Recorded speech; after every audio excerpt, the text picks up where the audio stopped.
ఉంది. నిన్న రోజున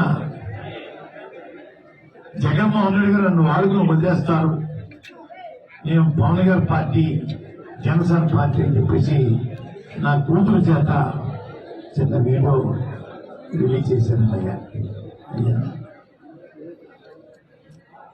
నా కూతురు నా ప్రాపర్టీ కాదండి, పెళ్లి అవనంత వరకు నా ప్రాపర్టీ, పెళ్లి అయిన తర్వాత అంతవరకు ప్రాపర్టీ. అయ్యా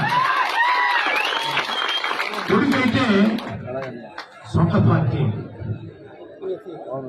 తండ్రి ఆధ్వర్యంలో కొడుకు తప్పు చేస్తే తండ్రికి చేత, కానీ నా కూతురు చేత పెళ్ళైన అమ్మాయి వాళ్ళ ప్రాపర్టీ చేత నా మీద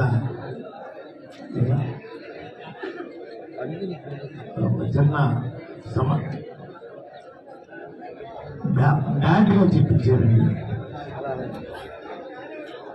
ఎంత బ్యాడ్గా చెప్పినా జగన్ గారు సేవకుడిగా ఉంటాను, అది తిరిగి లేదు.